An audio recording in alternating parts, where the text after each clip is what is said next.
Chapter 9. The Deceit of the Gibeonites.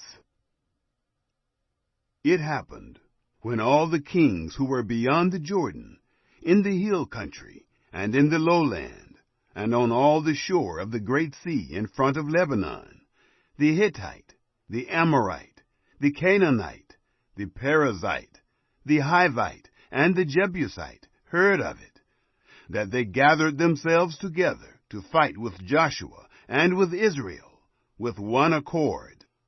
But when the inhabitants of Gibeon heard what Joshua had done to Jericho and to Ai, they also resorted to a ruse, and went and made as if they had been ambassadors, and took old sacks on their donkeys, and wineskins, old and torn and bound up, and old and patched shoes on their feet, and wore old garments. All the bread of their provision was dry and moldy. They went to Joshua to the camp at Gilgal, and said to him and to the men of Israel, "We have come from a far country. Now, therefore, make a covenant with us." The men of Israel said to the Hivites, "What if you live among us? How could we make a covenant with you?" They said to Joshua, "We are your servants." Joshua said to them, "Who are you? Where do you come from?"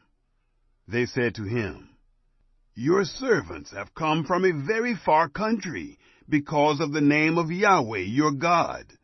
For we have heard of his fame, all that he did in Egypt, and all that he did to the 2 kings of the Amorites who were beyond the Jordan, to Sihon, king of Heshbon, and to Og, king of Bashan, who was at Ashtaroth.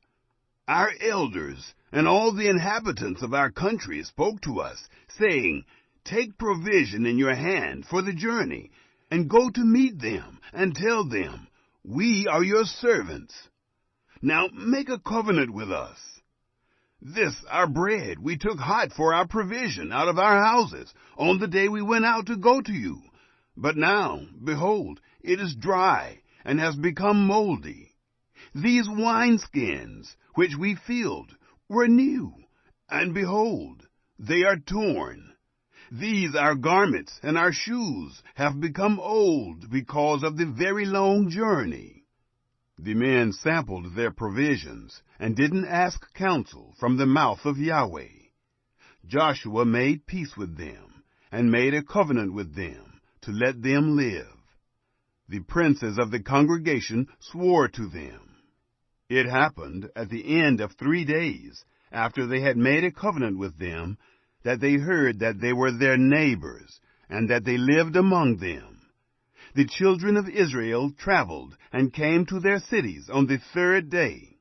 Now their cities were Gibeon, Kephirah, Beeroth, and Kiriath-Jearim.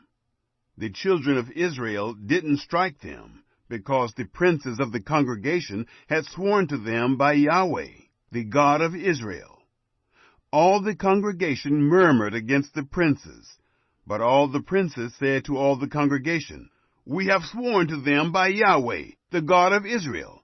Now therefore we may not touch them. This we will do to them, and let them live, lest wrath be on us, because of the oath which we swore to them." The princes said to them, "Let them live." So they became woodcutters, and drawers of water for all the congregation, as the princes had spoken to them. Joshua called for them, and he spoke to them, saying, "Why have you deceived us, saying, 'We are very far from you,' when you live among us? Now therefore you are cursed, and some of you will never fail to be bondservants, both woodcutters and drawers of water for the house of my God." They answered Joshua and said, "Because your servants were certainly told how Yahweh your God commanded his servant Moses to give you all the land, and to destroy all the inhabitants of the land from before you. Therefore we were very afraid for our lives because of you, and have done this thing. Now, behold, we are in your hand. Do to us as it seems good and right for you to do." he did so to them, and delivered them out of the hand of the children of Israel, so that they didn't kill them. That day Joshua made them woodcutters and drawers of water for the congregation and for the altar of Yahweh to this day, in the place which he should choose.